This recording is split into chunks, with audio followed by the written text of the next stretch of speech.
Tchadiennes, Tchadiens, mes chers compatriotes, depuis quelques mois, la planète tout entière fait face à une grave crise sanitaire. De nouveaux cas de contamination par le coronavirus sont enregistrés tous les jours dans les 4 coins du monde. Le Tchad, jusqu'alors épargné, grâce aux mesures prises en amont, a enregistré à cette date 3 cas d'infection au Covid-19. Je sais que cette maladie, dont la propagation est rapide, nous inquiète tous. Comme vous le savez, le coronavirus est une maladie dangereuse qui provoque une crise respiratoire aiguë pouvant entraîner une mort certaine si elle n'est pas correctement traitée. C'est pourquoi nous devons tous faire preuve de sérieux et de responsabilité pour une maîtrise rapide et efficace de ce fléau. Dans cette dynamique de mobilisation pour la prévention et la riposte, le comité de veille et de sécurité sanitaire travaille d'arrache-pied et en synergie avec les équipes médicales sur le terrain et les partenaires.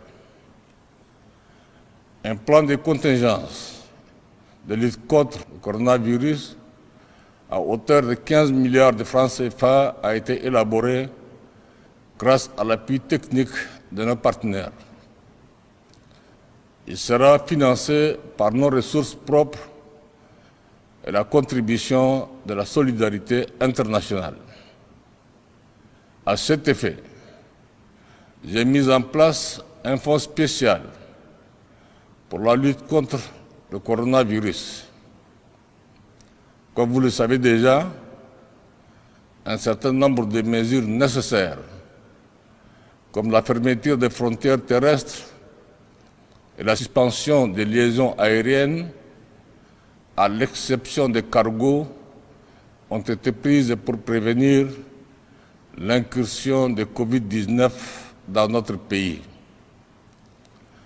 Après le premier cas avéré, nous avons décidé de la fermeture de tous les établissements scolaires et universitaires publics et privés, des lieux de culte, des bars, des restaurants et de tous les endroits susceptibles de réunir un bon nombre de personnes et favoriser la propagation du virus.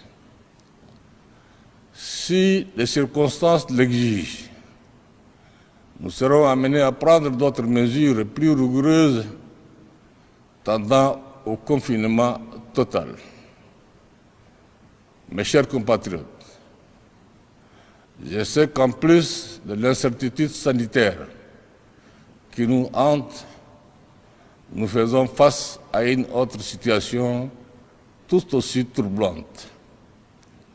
Il s'agit des impacts économiques et financiers qui pourraient modifier le cours de notre vie quotidienne.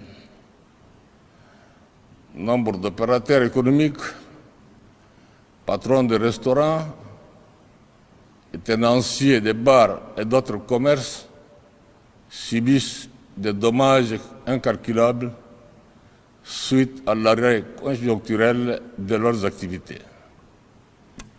Je voudrais cependant déplorer le comportement de certains commerçants,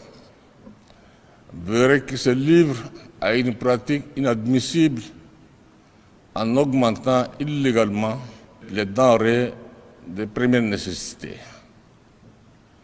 J'instruis fermement les services compétents à l'effet de traquer et de traduire en justice tous les commerçants mis par l'appât du gain facile. Les opérations de surveillance et de prix doivent s'intensifier sur toute l'étendue du territoire pour mettre fin à cette pratique qui n'honorent pas le secteur privé. Mes chers compatriotes,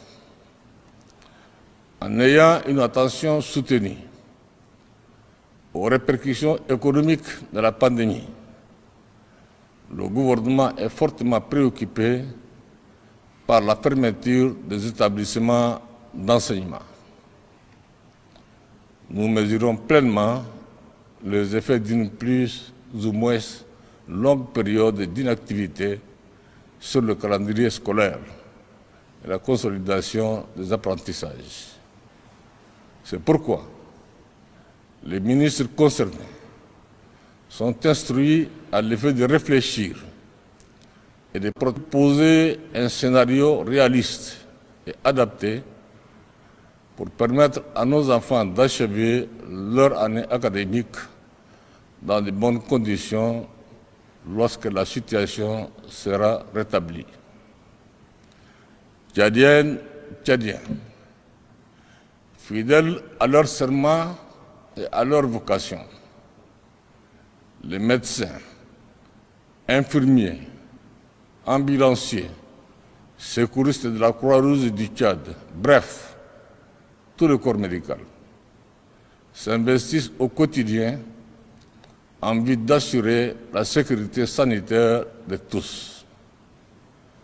Je salue ce sacrifice éminemment patriotique qui mérite la reconnaissance de la nation tout entière.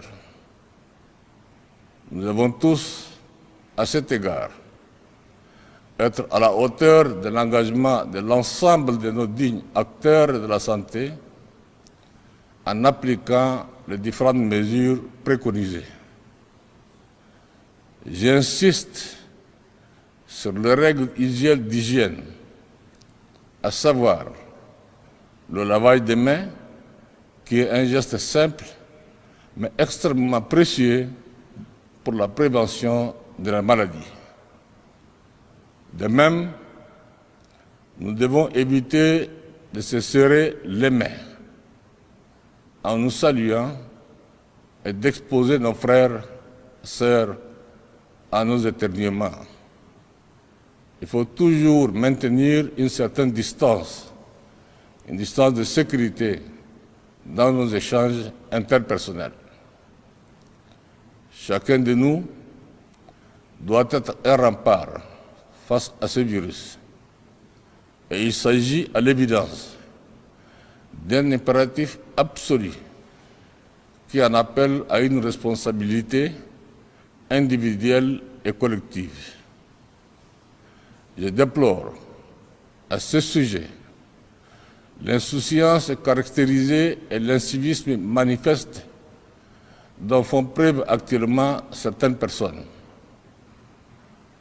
Nous devons tous nous impliquer fortement dans la vulgarisation des messages de sensibilisation pour le changement de comportement tant attendu.